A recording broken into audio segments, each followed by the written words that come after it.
Bonjour, bonjour, peuple congomani. Eza bino ndeko damasawa.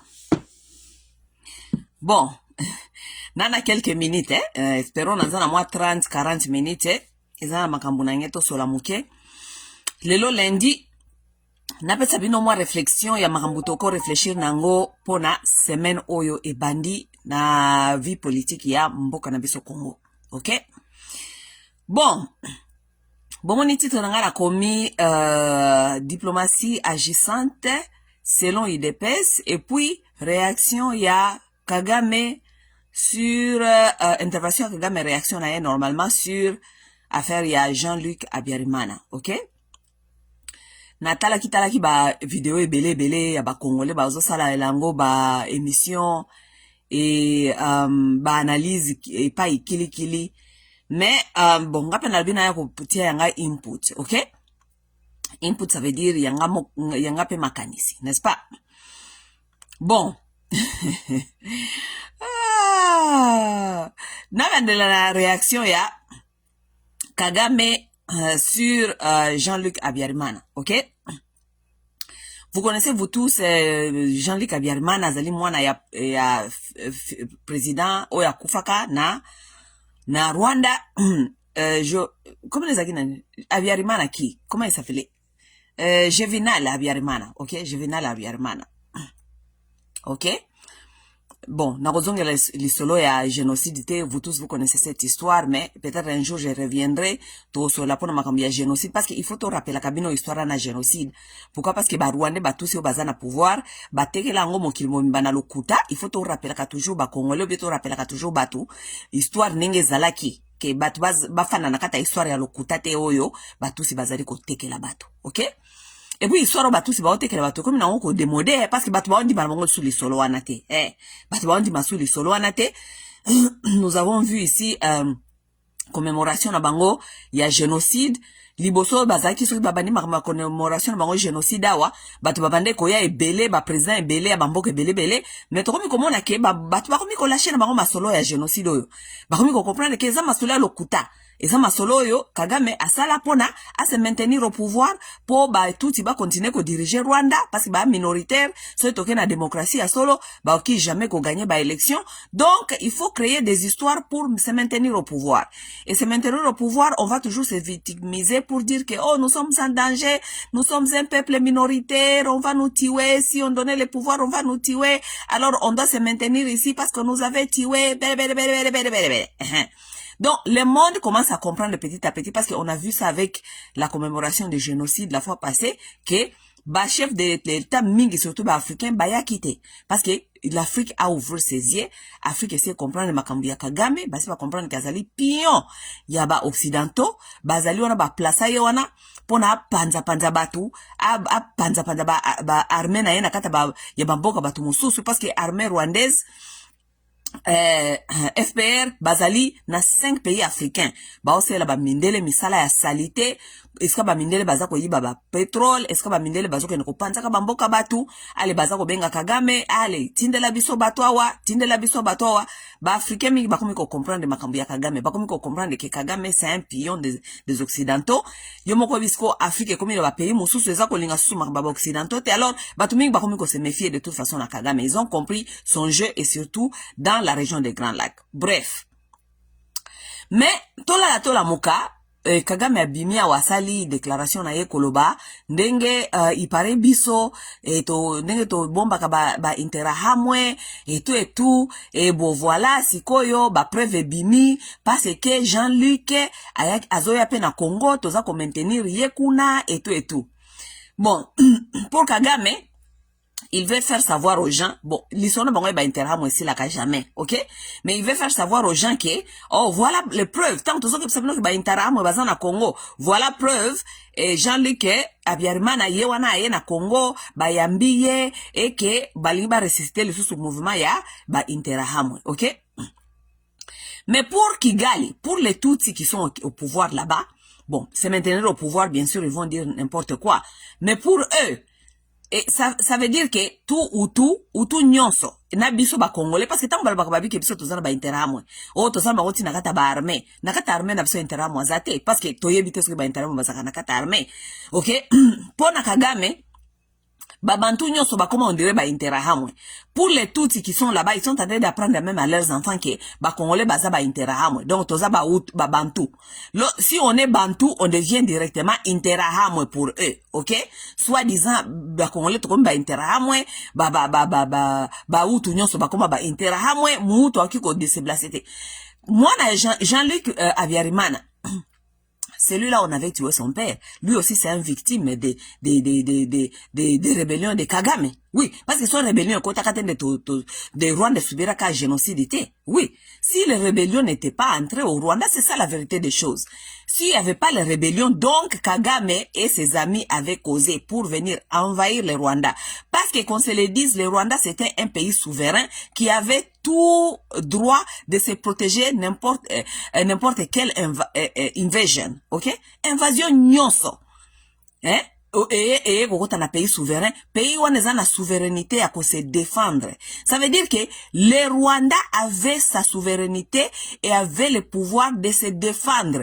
Et qu'il ne comment qui génocide, qu'il ne mata qui n'engeni, mais le Rwanda comme un État avait le droit de se défendre. OK? Donc, Kagame a aussi qu'on prétend que lui, il n'a pas participé au génocide. Il a participé au génocide parce que lui, il est venu comme un rebelle, OK, pour déstabiliser le pouvoir qui était sur place, le pouvoir qui était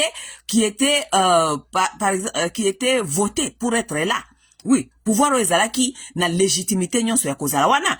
Yo ko yakte ko provoquer en gros. Il est venu provoquer un pouvoir qui était légitime, OK?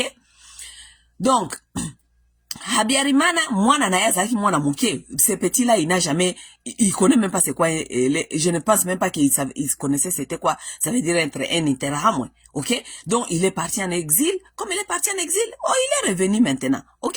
Il doit revenir, parce que, de toute façon, mboka wana pe ezali mboka ya Barwande nyonso, ya Muhutu, ya Mututsi, ya Mutwa. OK? Mboka wana ezali ya Barwande nyonso, ya Muhutu, ya Mututsi et toi. Mais vous savez ce que c'est histoire à Rwanda ezali ko apprendre nga petit à petit. Histoire à Rwanda ezali ko apprendre nga que les gens là du Rwanda là, ils continuent jusqu'aujourd'hui, baza ko vivre na kati ya Animal Kingdom. Oui, baza ko vivre na kati na monde ya ba animal, OK?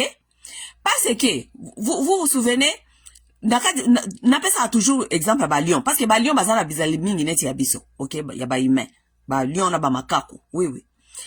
Bon, ba animal mingi ba mamel pe bazana ba mamel bazana na ba bizali mingi ya biso pe ba mamel, OK? Donc vous voyez comment chez eux là ça tourne, hein? It's like a circle, it's like a vicious circle.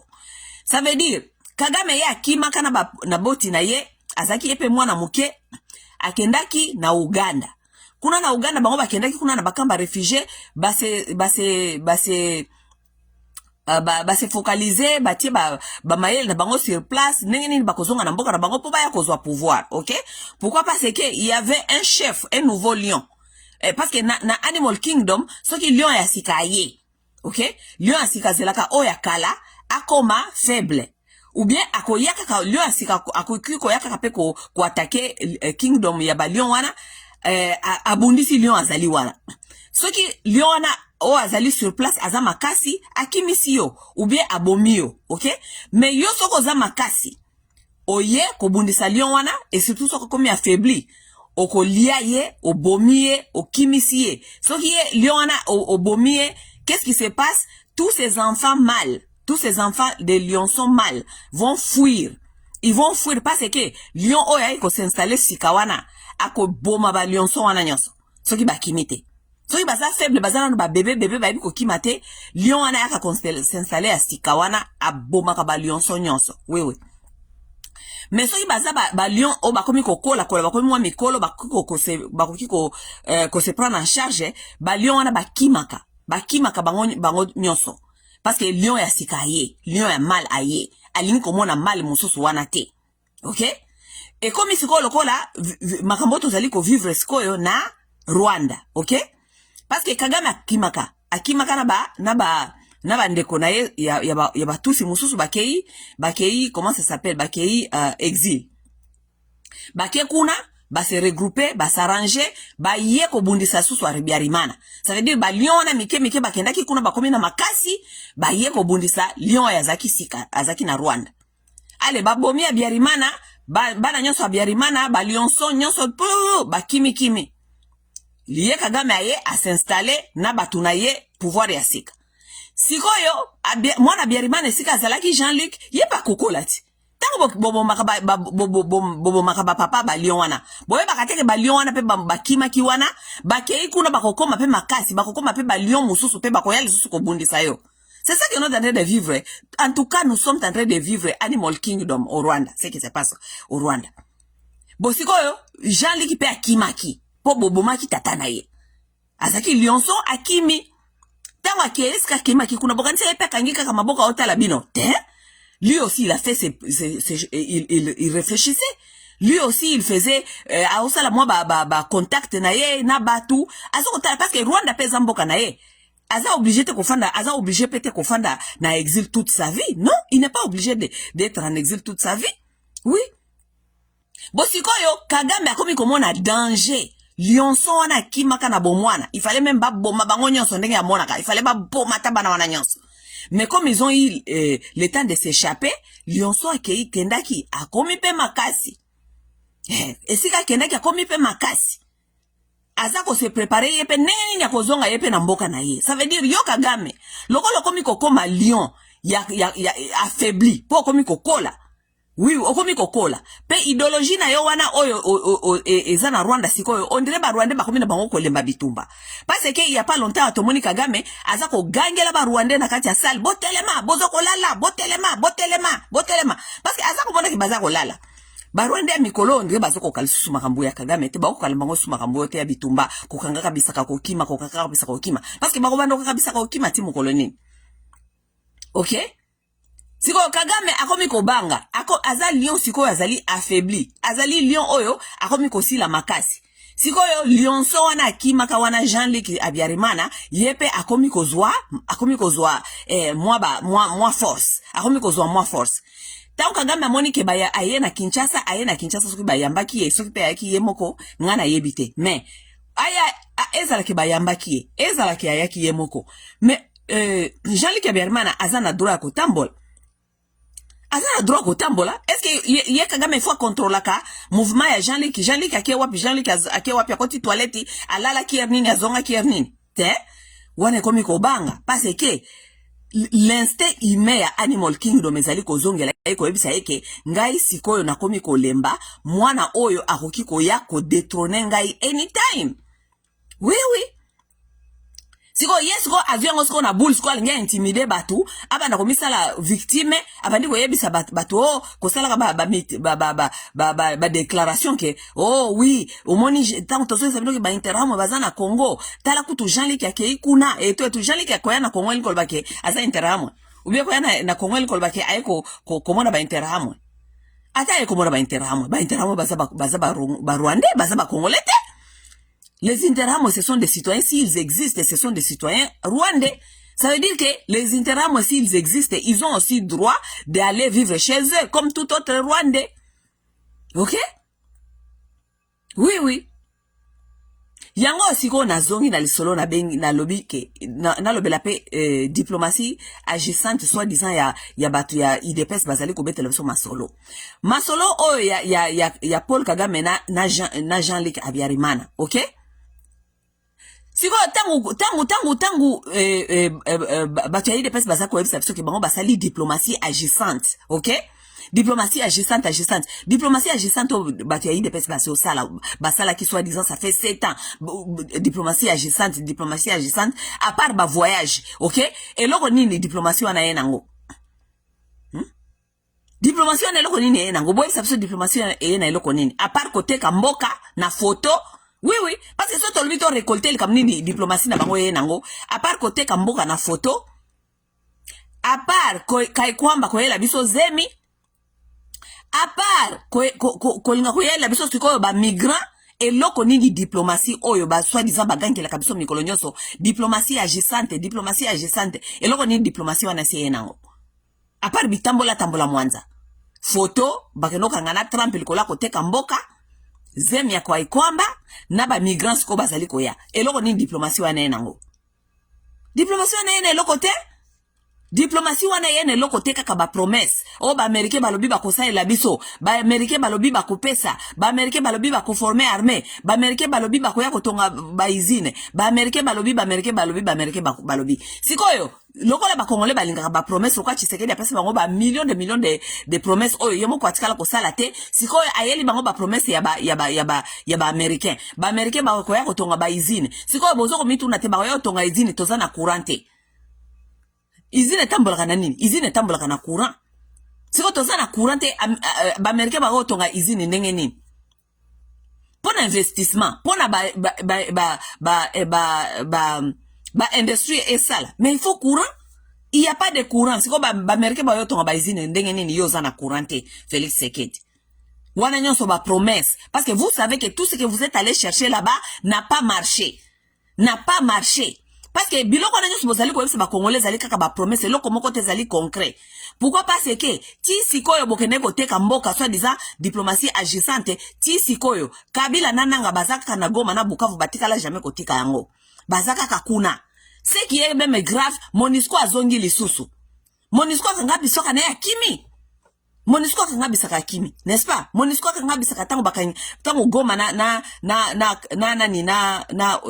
Bukavu bakanga kyango MONUSCO azongi lisusu MONUSCO azongi kosala nini parce que linko lobake guerre yango makambo lelo makambo ekosila kalelo te parce que soki makambo soit disant America régla ki yango ekalate kosila MONUSCO alingaka zonga lisusu te siko MONUSCO lisusu kosala nini présence à MONUSCO linko lobake tozali na ba problème o eza résolu lelo te kosila kalelo te parce que MONUSCO esika azali MONUSCO kolinga pe kokende te parce que eza mission na bango eza façon na bango ya ko créer ba emploi pona batu na bango MONUSCO azonga lelo te MONUSCO azongi lisusu na Congo azongi akangaki bisaka kenda kitango ba rebellion yaki azongi diplomatie agissante eza wapi résultat diplomatie agissante tozo kozela ti sikoyo nanu tomoni eloko te eloko malonge ezali te rien n'est promettant rien ne nous promet que makambo ekobonga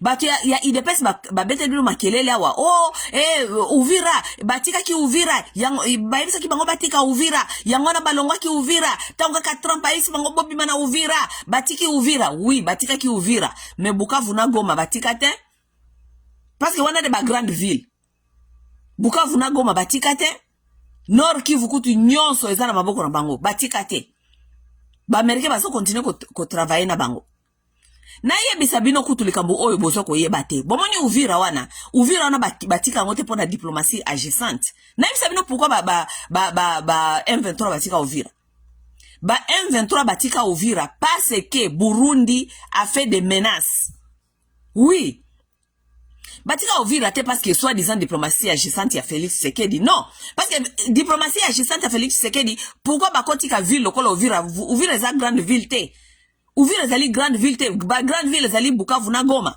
soki diplomatie agissante il faut batika nde Bukavu na Goma Uvira eza petite ville zali deuxième ville ya Sud Kivu Bukavu zali première ville ya Sud Kivu mais pourquoi bazana na Bukavu bazana na Goma batika Uvira parce que Burundi amenasaki parce que Burundi azali na frontière surtout Bujumbura capitale ya Burundi Bujumbura eza vraiment na frontière très proche na Uvira ok alors que biso nyonso toyebi problème ya Burundi na Rwanda balobadaka lisusu te diplomatie bakata pourquoi parce que Rwanda azakoluka koseme ba problème na Burundi azakolinga ko inciter ba Rwandais pardon ba Burundais Tutsi ba se lever pour ba quoi il s'appelle régime yakuna comme ça ba créer Tutsi land na bango. Alors, Burundi a connaît ça parce que de toute façon, ils ont déjà problème na moye bango pe depuis kala. Burundi pesa kana problème lokola Rwanda nenge zalaka na ba Hutu na ba Tutsi tout ça. Mais Burundi quand même essaye de manager cette affaire. Bon, tangu Rwanda azako ya ko enflammer ba conflit na Burundi abime muto aulu la biso ba problème to kata kaka makambo ya muto yo Burundi akata na ye diplomatie aboya Rwanda na pembeni na ye tangu ba tu M23 bazali ko s'approcher na Uvira ezali gate ezape porte ezali kwa Congo Kinshasa na Brazzaville, n'est-ce pas? Ndenge bango bazana Uvira. Bujumbura ezaka kawana. Bujumbura ezali capital politique ya Burundi. Burundi mbala moko ebengi. Burundi ebenga Nations Unies. Ebenga esala diplomatie nango isi batu oyo balongwa awa noki sinote ngai na kobanda ko bombarder, je suis en danger, sinote na kobanda ko bombarder en désordre. C'est ça que Burundi a dit. Burundi a dit moi je dois me protéger. Et vous avez vu comment est-ce que le président de Burundi était catégorique lorsqu'il a dit makambo bozali ko tolérer oyo Rwanda zali ko sala na est ya République de Congo. Soki ekomelinga menace. Nous tous, nous allons rentrer dans cette guerre. Il avait fait une déclaration très claire. Il n'a pas entendu. Azela Kite va expliquer Makam. Parce qu'il connaissait ce que le Rwanda était en train de faire. Tangu baye komi na porte na ye, ba komi na Uvira, ye azali voisin direct ya Bujumbura azali voisin direct ya Uvira. Burundi abengi Nations Unies abengi batu isi bango bolongola batu oyo awa soki balongwe awa te, moi je vais commencer à bombarder en désordre. Et puis bolo bateke na yebisa ki binote parce que moi je vous ai déjà dit que batu oyo na makambazali ko sala bazo ko linga ba déstabiliser biso nyonso. Donc bolongola bango awa. Alors les Amériques et les Nations Unies benga batu ya M23 baisa bango bolongwa na Uvira. Ce n'était pas parce que c'était une diplomatie congolaise. Non. Ce n'était pas parce que le Congo avait fait sa diplomatie. Non. C'était parce que Burundi avait dit que soki bolongoli batu oyo awate, lorsque je vais commencer à me défendre, je vais bombarder en désordre. Yango balongola ki batu wana balobi bon lokola tolingite Burundi pe akota na makambo oyo tolongola batu oyo tolesa ngo bazonga kuna na Bukavu na Goma esika bazwa ki epa ya ba bololé donc ba bololé ba congolais batu ba yebite ko sala menace ba congolais batu ba yebite ko loba ce qu'ils vont faire. Ils n'ont pas une armée qui donc bozonga pas ba bololé. Loka bosu ki deja Bukavu na Goma bozonga kuna parce que awa Burundi aboyi boza na frontière na ye. Comme ça menace comme ça Burundi soka koti makamboyo et comme makambo to kapesus ko contrôler te bolongo na Uvira. C'est pourquoi ces gens-là ont quitté Uvira. Ces gens-là n'ont pas quitté Uvira likola bata ya batu ya makelelo basoko bata fashi béton basoko bisa biso ke o balongo wa ba monita kaka fachika katango azaki kuna na Amerika ale yebisi bango diplomatie agissante omone balongo na Uvira. Balonga na Uvira, mais balonga na Bukavu na Goma te pwane. Bazonga pa ba mobobe. Bazonga pa ba zoba. Eska ba osala bango elokote. Ok? Siko ngana lobiboe. Ye Tshisekedi na diplomatie na ye, ok? Soit disant diplomatie agissante. Voilà une opportunité que ces gens-là ici ont raté de faire soit disant diplomatie. Parce que, même si nous sommes en train de chercher paix durable na Est de la République, paix durable kozonga quand? Paix durable kozonga, soki oyo bisope to adopté ba mo oyo Kagame adoptaka ba mo alobaka bi ke cause root cause, ok? Ça veut dire cause profonde. Les causes profondes. Nous devons parler des causes profondes, ok? Ok? Nous aussi, nous devons adopter cette même langage. Nous devons parler des causes profondes. Cause profonde, pourquoi Rwanda azali na Est de la République? Soit disant ba interahamwe oyo soit disant Félix Tshisekedi akende ko renforcer ko ndimisa bango ke oh oui soit disant tozana ba interahamwe, n'est-ce pas? Oyo Kagame akomi ko koloba lelo ke oh Jean-Luc aye kutu na Est de la République du Congo parce que Jean-Luc azali interahamwe aye pe ko inciter ba interahamwe. Voilà, c'était l'occasion soki tokoya na Amérique penza ko sala diplomatie soki agissante toloba ke biso pe tolingi to solo la makambo ya cause profonde. Cause profonde, pourquoi Rwanda dit toujours qu'il est à l'Est de la République, soit disant il y a des interahamwe. Ok, Rwanda, pourquoi vous êtes dans l'Est de la République? Oh, cause profonde, parce que vous gardez les Interamwe là-bas. Ok, comme nous gardons les Interamwe ici, hein, nous devons parler maintenant des histoires des Interamwe. Les Interamwe sont congolais ou bien ils sont rwandais? Question kaka o batuna ka Tshisekedi parce que Tshisekedi partout akendaka kofunda soit dizake kofunda batuna ka Tshisekedi question moko ba M23 baza ba congolais ou bien baza ba rwandais. Tshisekedi alobaka na batu nini? Oh baza ba congolais. OK, si ce sont des congolais, ça veut dire que ce sont des problèmes internes. Nous ne pouvons pas vous aider. Allez régler ça chez vous. Bossa la ba dialogue, bossa la nini kune pa na bino parce que ezali problème interne. Pourquoi? Parce que si ce sont des problèmes internes, baki koyebisa citoyen ya mboka na yete akende wa kima atikela yo te. Parce que wana ezepa ina ye.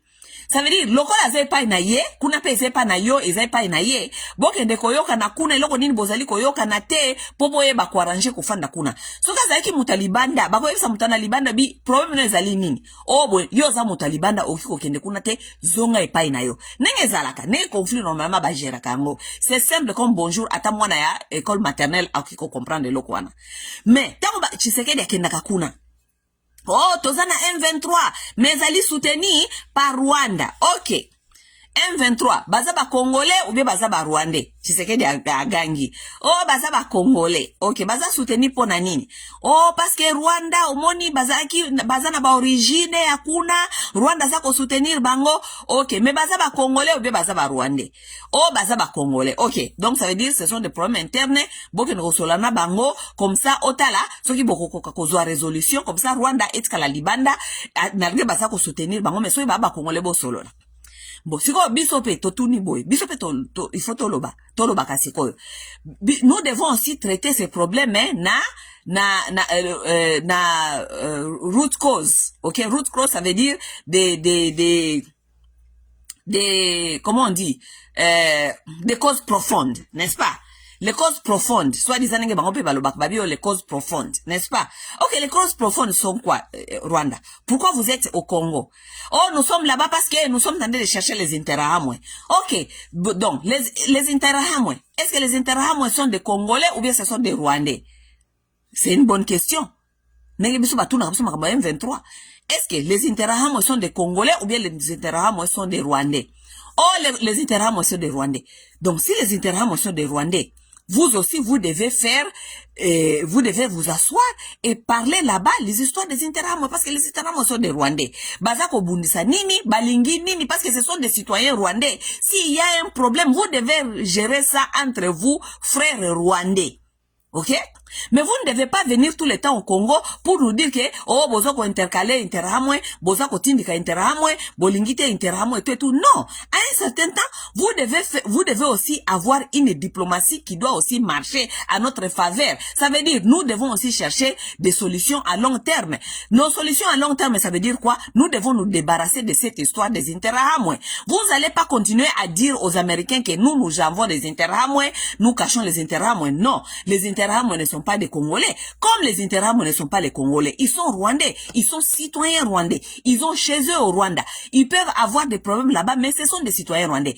Ça veut dire, nous aussi, nous devons travailler dur pour qu'on puisse demander au Rwanda de aussi parler avec l'Interahamwe, de parler aussi avec les Hutus, que lui, il traite les Interahamwe. Il doit aussi parler à Jean-Luc. Jean-Luc qui est aussi le fils du Rwanda. Lui aussi, le Rwanda lui appartient. Le Rwanda, c'est chez lui. Le Rwanda, chez son père.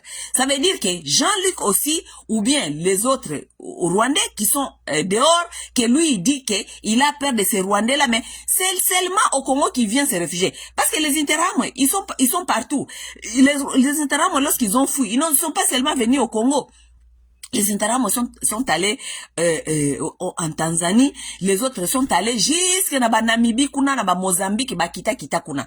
Mais pourquoi y a tingamika kanabiso? Atingami no soponani.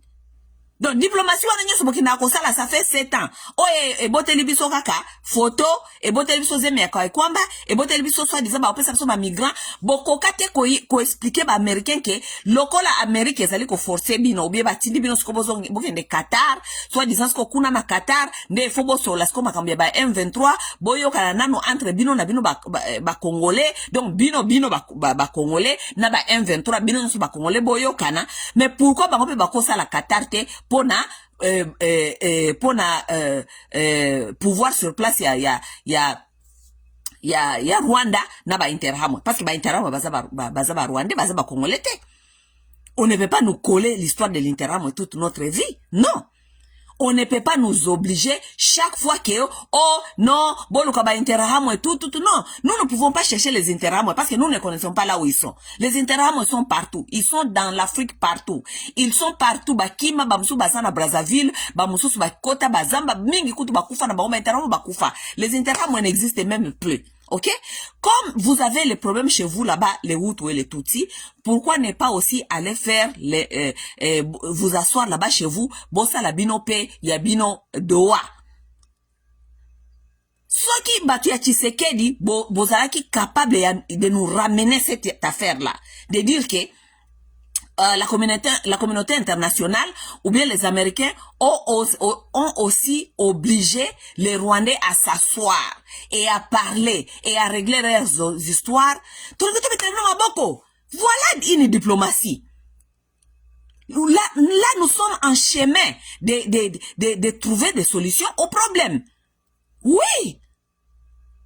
En tout cas, vraiment, diplomatie au marché parce que il faut pas cause profonde. Cause profonde, bako bois qui la biso kama solote ya cause profonde. Bango il faut pas solo ya cause profonde. Parmi la cause profonde bango, il faut bango ba solo là na ba Interahamwe. Baza obligé. On ne peut pas nous obliger seulement nous de parler avec soi-disant M23. Baza ba rebelle et que bango ba ko sona ba M23 te. Bango baki ko lobate ke biso to eberja ka ba M23 Interahamwe bango ba yebi même pas est-ce que Interahamwe ezalaka parce que lelo Rwanda ezali ko contrôler est de la République nano bakangia ta Interahamwe mon côté bakanga ba Interahamwe wa omwe bakangi ba Interahamwe parce que bango ba luka ba Interahamwe ba est-ce que ba Interahamwe bazaka qu'est-ce qui leur manque maintenant ba kende ko ba Interahamwe. Bon, si koyo bango balobi ke baza na kati ya Congo parce que bazali ko bunisa Interahamwe mais biso toki ko lobate ke biso pe toki ko kota na kati ya Rwanda te parce que ye bazali ko former ba rebelle ye azali ko former ba rebelle bazali ko ya ko attaquer Congo parce que ba soda wana nyoso ya ba kota na kati ya Congo baza ba Congolais te baza bango nyoso armée rwandaise kota donc biso pe toko kota na kati ya Rwanda biso pe tolobake c'est parce que bango bazali ko former ba rebelle awa bazali ko former kotinde la biso soit disant ba soda na bango bako sa biso bazali ba Rwandais yango biso pe tena no ko sécuriser ba frontière. Nous aussi nous avons cet argument aussi que nous pouvons donner aussi parce que biso ko tozana ba preuve parce que bango ba soda na bango baza pena na kati ya mboka na biso et tout le monde est au courant que ba soda na bango baza na kati ya mboka na biso. Nous aussi on pouvait aller au-delà de nos frontières pour nous dire que Kagame soutient toujours les gens qui vont venir nous menacer. Nous aussi nous devons être proactifs pour na tata oyo lokola linga ko menacer biso tout le temps biso pe to tie offensive measure ne ba mona mikolo offensive measure offensive measure wana ezaka kaya Kagame te offensive measure pe za ya biso parce que nous sommes au courant et nous avons des preuves que lui il forme les gens pour venir attaquer le Congo. Il donne même ses militaires pour venir attaquer le Congo attaquer le Congo. Biso pe toko sala defensive measure te. Biso toko sala defensive measure te. Beaucoup ça defensive measure te pourquoi parce que papa na bino ya bitambola tambola Tshisekedi a forma na ye armée te musala na ye bitambola tambola azana armée te yangwana akosa la defensive measure te parce que biso toza vraiment na ba prévention ya kosa la defensive measure toke ne penda kokota ti toke no kokota penda Rwanda tozwa Gisenyi tozwa penda ba parti wana nyoso penda wana nyoso ya ekangami na biso tokozwa nyoso tokangi wana tobito defensive measure. Parce que tata oyo talaka makambo asala biso ça fait 30 ans asala biso makambo nyoso tout est documenté. Oui, tout est documenté. Biso tozwa Interahamwe totindi Interahamwe na kati ya Rwanda ke ko boma moto. Totinda jamais Interahamwe ke na Rwanda ko boma moto. So ki soit disant Interahamwe imaginaire na bango existaka. Bango kaka nde ba yebi esika zalaka. Mais biso totikala jamais ko comploter na Interahamwe ke ko boma moto na Rwanda. Totika on n'a jamais comploté. Oh, est-ce que nous on a comploté avec les Interahamwe ba ke ko boma moto na Rwanda? Jamais. Ok? Bon, ce qui intéresse moi c'est pas na biso. Est-ce que intéresse moi biso nde to ya na intéresse moi biso nde to fandi si intéresse moi na intéresse moi ya pour akima pour avoir réfugié rwandais. So avoir réfugié rwandais, ça veut dire à un certain temps il doit rentrer chez lui. Pour que intéresse moi rentre chez lui, il faut qu'il y ait un dialogue entre eux. Que ba tika koko sabato. Il faut qu'il y ait un dialogue entre les Hutus et les Tutsis. OK? Oui. Soki nde diplomatie bango bakende ko sala yango wana tolinge ki tondima. Tolinge to bake oui en trop ezali penda vraie diplomatie parce que siko to komi siko ko mana na to komi ko zwa ba pa yako résoudre ba problème profond soi-disant po bango ba lelisa kapso makambia problème profond biso pe siko to bana wesa problème profond. Nous devons parler de problèmes profonds. Problème profond des alliés, vous dites votre problème profond des alliés, les intérêts sont ici. Ok, les intérêts sont ici, vous seulement vous les voyez. N'est-ce pas? Ok, si les intérêts sont ici, parce que c'est ça, soi-disant, les causes profondes, n'est-ce pas? Si les intérêts sont ici, est-ce que les intérêts sont congolais ou bien ils sont rwandais? Ils sont rwandais. Donc, s'ils sont rwandais, ça veut dire que vous devez faire une dialogue entre vous Rwandais. Oui. Comme ça, communauté internationale est forcée bango beba sala dialogue entre bango na bango, nenge bazali ko forcer biso to sala dialogue na ba M23. Comme ça mutu mtazui ba rebelle na ye, asali na bango dialogue, to bongisi makambo mutu mtafandi pa na ye. N'est-ce pas? Mais ça ne peut pas marcher comme ça. Pourquoi? Parce que batu o union se basa ko sala ba politique oyo eza la côté na biso, eza la côté ya ba Kagame. Bango nyonso bazali na copie ya Mindele. Baza na copie ya ba multinationaux ba ya copier biso. Baza na kati ya kopo oyo. Ils sont dans ça. Oui. C'est pour faire que nyakero ya go bisa bino bisi bino ke ata baboto biso mboka na est-ce que tu veux même que baboto la biso mboka. Tozaka na sipso ba yo boto la biso este. Que eza plan ezali ya balkanisation. Est-ce que tu veux que tu na niveau? Mais nyakero ayeba ki déjà. Nyakero ayeba bino déjà 2 ans avant. Nyakero ayeba 2 ans avant makambo ebima. Azo bisa biso ata mboka ngo bakoboto la kabino yango. Ata je mets akiko le bango na kata église. Pobo comprendre makambo olo bate po bizenge bato basambela kabisambela sambela ko bakaka amen. Asambela ka c'est une femme qui prie. Asaka na mabolongo na se. C'est une fille qui a les craintes de Dieu. Nyakero ayeba bisa bino nini na église. Atamboka wana baboto le biso yango bakoko ya bakokoloro ya bakokoloro asino même pas que bakoko na bino bana bino bakoboto yango bino bakokoloro ya bakokoloro ça bakokoloro ça veut dire mukoloni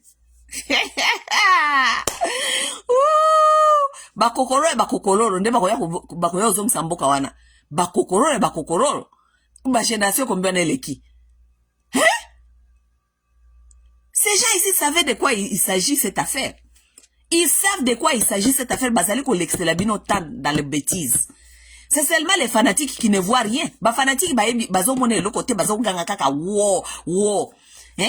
Oh, tu sais qu'il y a une diplomatie agissante. Depuis tu sais qu'il y a banda diplomatie agissante. 7 ans yango tozo kene diplomatie agissante. A perdre mbongo combien na ba voyage na ya kili. A perdre mbongo combien? Et belé bebo. Et loko nini loko diplomatie agissante yenango. Et loko côté. Diplomatie agissante yenango kaka ba promesse ba mindele ba koya ko sala boye, ba mindele ba koya ko sala boye, ba mindele ba yo tonga izine na mboka ezanga courant, ba yo tonga izine ndenge nini. Tous les promesses là que Tshisekedi vous a donné, ata mon côté à ça là. Pour courant ezate. Ba oko tonga mboka te zanga courant zanga balabala.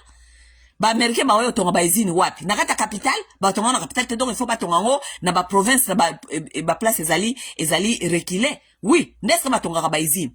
Kuna ba place ezali reculé kuna ba balabala ezalaka te, courant ezali te, mai ezali te. Aéroport ezalité. C'est quoi, ba américain, ba yo tonga izini. Yoko ba congolais ba gangi, wow. Parce que baza ko réfléchir te. Ce sont des gens qui ne réfléchissent pas au-delà des sentiments.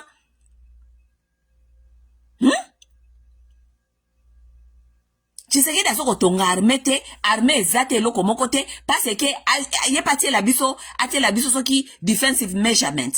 Defensive measurement ça veut dire que Kagame azali ko former bat bayar toujours ko attaquer biso pe to sala defensive measurement donc to zana armée na biso to tindi kangwe ko titi bagisenyi. Oui, et que ba gisenye ke iti ba shangungu kote kuna nyoso wana nyoso to tie ba armée na biso koti ti Rwanda biso to be defensive measurement. est-ce que toza na droit te ya kosala defensive measurement? Toza na droit kosala defensive measurement parce que to moni ndenge bato bakotaka tout le temps, tout est documenté que Rwanda kotisaka ba tout le temps. Donc bozali pays souverain, boza na droit kosala defensive measurement. Kagame akotisi bato na ya kangi Bukavu na Goma nyonso, azo sabino kezali defensive measurement. Akangi tala ba ville ya minene, azo sabino kezali defensive measurement. Defensive measurement bino na botika la tako tinda mutu moko kuna te, botika la tako tinda interahamwe kuna te, botika la tako tinda sodate, interahamwe nini bakanga kuna, Kagame BBC na miso ba television, alobi na ekeo, ah oui, biso tozaki ko comploter na armée congolaise, toya ko bombarder awa, yango bokangi biso. Abimisa tamoko te, mais combien de Rwandais tokanga o basa même ba militaire rwandaise tokanga epa inabiso ba uti straight na armée kuna, combien tokanga? Donc biso tozana droit sa defensive measurement te toko sala ngote. Pourquoi? Parce que Tshisekedi aza na armée ya malonga te. Tshisekedi akende kotonga armée, ali kotonga armée te, alinka ka ba voyage o azoko ndo sala diplomatie yango eboti eloko moko te atangunge boti te eloko moko te. Kobebe sakaka mbongo pamba kokenda ka ba église ba fete, kokenda ka ba kamba. Tshisekedi akenda kata ba base militaire te, ayebi ata ba base militaire mususu ya Congo eske zalaka te. Un commandant suprême akenda ka ba base militaire te. Pays est en guerre, pays est attaqué, azalaka na base militaire te. Pour que notala afin de la basoda na yewana. Parce que mi connais sur ça que basoda bazana ordre te, baza désordonné, baliaka bien te tout, mais où est leur commandant suprême? Il n'a qu'à aller là-bas. Akende kofanda kuna na base militaire pour ayeba kamakamwele kakakuna, ayeba makamwele kakakuna. Parce qu'on est normalement bazala ko la bureau na ye. Parce que ça musala ne liboso na mboka wana ko sécuriser Congo et ces gens et leurs biens. Hein? Mais faites aratakate, matanga aratakate, ba voyage aratakate, ba festival aratakate, et loko moko te aratakate. Sikoyo bino ba Tshisekediste, boye bisangana no bozo continuer ko soutenir ye. Sur quelle base? Boye bisangana no, sur quelle base? Sur quelle base, mes chers amis? Bino ba aveugle Tshisekediste, bozali ko soutenir Tshisekedi sur quelle base? Même na niveau ya Union africaine, Tshisekedi akoki ko envahir lelo Rwanda. Pourquoi? Parce que na Union africaine, les gens là avaient signé. Ba signa ba masolo kolobake, aucun pays africain peut héberger ou bien ko héberger batu oyo bakoki ko ya ko sala par exemple ko sala pays voisin mabe. N'est-ce pas? Ye Kagame azali ko accuser biso ke to héberger ba soit disant ba interamo. Biso to tikala jamais ko ndima ba interamo ba interamo ba yaka bango moko ezalaki nani accident de l'histoire et pas ba bande ko bunda ba ye comme ba réfugié. OK? Ba ye comme ba réfugié soit disant to fallait ba traquer ba réfugié comment on dit communauté internationale na ba ce qui opération turquoise et tout. Ils étaient pas prudents. Ces gens-là se sont échappés. Ils ont problème à Congo. Ça veut dire que ils ont problème à la communauté internationale na Rwanda. Parce que les gens-là, ce sont des Rwandais. Ils doivent retourner chez eux. OK? Bisote totia kana mboka na bisote bino bango ke boya awa boba na ko s'entraîner bokende ko boma ba Rwandais te. Parce que interamo azalaka na ekutu lisusu te parce que James Kabarebe tout le temps James Kabarebe ayaka na musée babomi bato. Baboma ba utu nyonso. OK? James Kabarebe ayawana histoire tingi bayana ba réfugié camp nyonso baboma batutu. À part cela, basala ba opération ebele na temps ya Kabila. OK? Soki umoja 1, umoja 2, umoja 3, ba umoja kende plusieurs umoja. Po ba koluka nini? Baba ndo nimra ba kota koluka nini? Koluka ba interamwe. N'est-ce pas? Ça veut dire que tokomi na niveau que il faut Rwanda asololana batuna yeba kende. Il faut sololana batuna yeba kende. Mais Rwanda azaliko entraîner ba M23 toza ko monango azako pesa bango meme minduki parce que Congo atikala jamais ko pesa interahamwe munduki akende ko envahir Rwanda. Mais M23 mutu pesa kaye munduki ezali Rwanda. Bayaka na minduki ya Rwanda. Ba voiture ya Rwanda, ba uniforme Rwanda. biloko nyonso Rwanda pesaka bango. Ça veut dire que Rwanda azali ko break ba rules même ya Union africaine. Yana azali ko alimenter déstabilisation ya Congo. Donc na niveau international, na niveau ya Afrique, donc toza na droit ya biso petolo bake totie defensive measures. Oh, Kagame na bandi ko boke la biso mikolo na mato mikolo. Defensive measure. It's my defensive measure. Yaza na droit defensive measure. Te parce que biso totika jamais ko kote pa na ye, totika jamais ko kote sa interamo pa na ye. Po interamo za ndeko na ye. Ye mo ndeba ye na interamo ndeba bunda. Mais ye abundisaka biso. Donc biso to na droit ya kosala defensive measure. Defensive measure, ça veut dire que tokeiti na kati ya mboka na ye kokende ko sala coup de fou ko kanga espace kuna ko bake bango ba yaka ko déranger biso. Mais to sala ngona nini? Wapi soda siko? Wapi soda? Wana sonde département siko ya Tshisekedi. Bino ba Tshisekediste. Wana département siko ya Tshisekedi. Hein? Département na ye. Il faut former armée, il faut tous ba militaire, il faut tous ba militaire capable. Département na ye. Wapi soda siko, wapi mbila. Mbila zate, po tata na bino za wapi. Ulia kende ko former ba mbila, ulia kende ko fanda na camp militaire, tata na bino akende lelo azana kamba. Kaka biloko ko sambela. Lelo akende église mai kalambai mabe. Lobi akende église mwasi mwana kutino mabe. Lobi akota awa mabe. Lobi akota awa mabe. Lelo akende na feti ya muzitu mabe. Lobi akende na matanga oyo mabe. Lobi akende tata mobimba uli akende kofanda na kati ya baka militaire.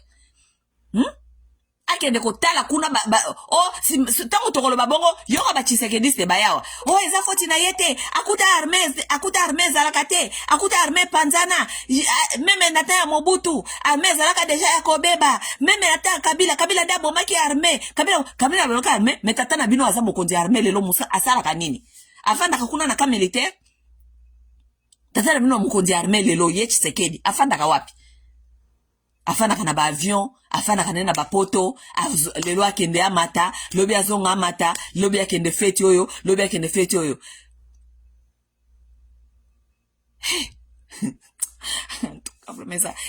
eza pitoyable. Et puis nous allons venir nous asseoir ici pour na koyoka bino bo bisa so ki Tshisekedi azosala. Tshisekedi azosala nini? Tshisekedi azosala nini mutu azangi armée? Azosala nini? Pays comme kaka passoire donc mutu akokota sécurité zate mutu akoko contrôler mutu azate rébellion bimakotoyo rébellion mususu bimakotoyo rébellion mususu bimakotoyo donc armée zate. Mais lorsqu'on est Tshisekedi, on ne peut pas réfléchir parce que cerveau non c'est basi balia kiango. Lorsqu'on est Tshisekedi, on ne peut pas réfléchir. Diplomatie agissante,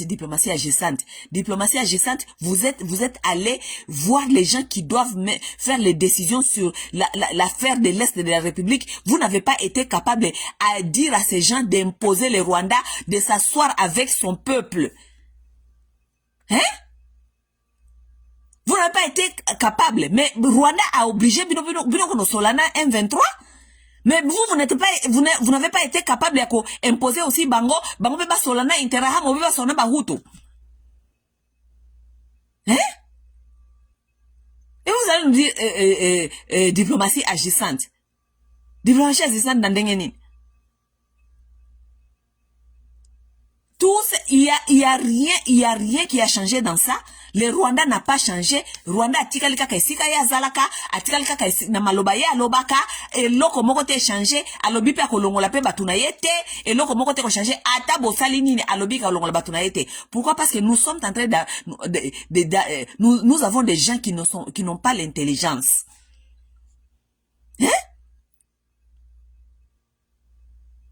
Bilo bouti na Washington, teki minere, minere, po kanisa ke minere wanande eko changer makambu na este. Makambu na este change mete, batini bino susu bozo ngakaka, boke no sola na Qatar na M23. Mais Rwanda ya solo la kana rebelle te, Rwanda sola kana rebelle te mais bino kande bifo so kana rebelle.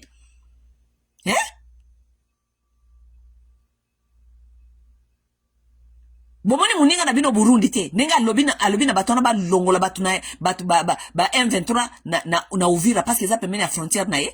Bomoni te Burundi nenga bisi batu. Est-ce qu'on bon longola bato Nokia wa sona ko bombarder wa en désordre beaucoup regretter. Les gens là connaissent Burundi. Bazu yo sérieux. Ndayishimiye azo sakana bangote. Ce n'est pas de la blague ici. Ndayishimiye ne fait pas des voyages n'importe comment. C'est un monsieur responsable. Il garde son pays bien. Il guette les dangers. Hein?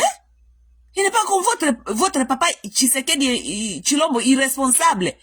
Mboka ya guerre ya zako sakana kaka na ba joueur ya football azako sala buzoba zo sala buzoba. Ndayishimiye alobi bon longola bato na Uvira tout de suite. Ezali menace na frontière na ngai. Bon longola bango lelo. Nani ko yoke lokote. Balongoli bango. Bati bango wa bazongisi bango Tshisekedi. Basi bango boke na Bukavu na Uvira kune pa zoba wana. Awusa bino lokote boke na bino kuna. Ba bimi na Uvira noki ba mati Bukavu Goma ba kesu ko fanda kuna. Parce que Ndayishimiye pese bango tante. Voilà un homme d'état. Hein? Il voit les dangers bi bato sala anga toujours ba menace. Bango ba komi na porte awa ya Uvira awa. Lobi so na kangimi so bako tada awa Bujumbura. Bolongola bango na frontière na nga noki. Na kupesa bino tante bolongola bango. Balongoli bango Uvira. Basi mbozo ngepa Tshisekedi na Bukavu na Goma. Bozo ngakuna. Eska ya lisana, eska tatawana azalakane na kata bafeti, tatana kenda ba matanga, tatawana yebi ataba base militaire na esike ezalakate. Bozo ngakune pa Tshisekedi. Yango bazongi Bukavu na Goma. Bazongi kuna.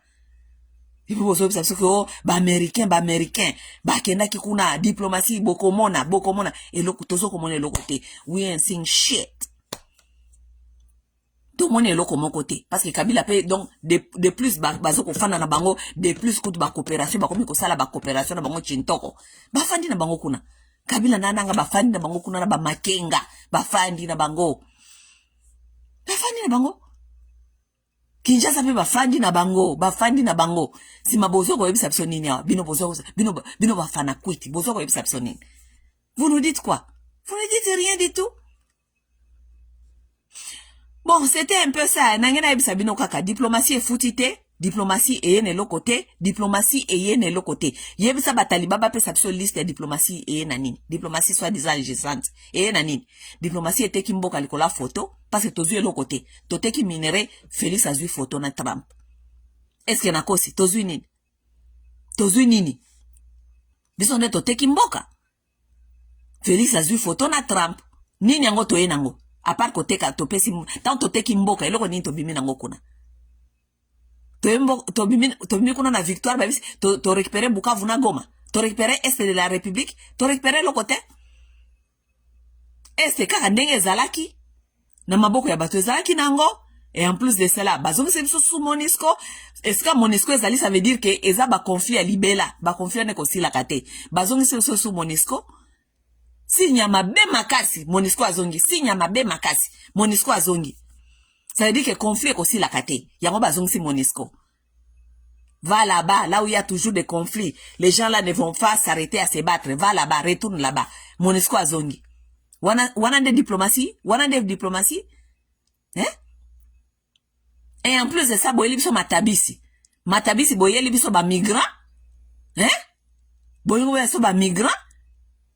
Na maman na bino la diplomate, maman de la diplomatie, yé pa yele biso zem. Ne biloko diplomatie bimisi. Bo pesa biso liste, na pesi bino challenge. Mutu na mutu akoma liste ya diplomatie, eska diplomatie yé na nini. Ok? Comme ça, tout ça la ba comparaison. Po makamona olo beza lokutate, diplomatie yé na nini. Bino bati ya Tshisekedi, bo pesa biso liste ya diplomatie yé na nini. Comme ça, tout ça la, so ki to gagné côté nini. Et loko te chijingu zero ntabio lokola ba mushi balo ba ntabio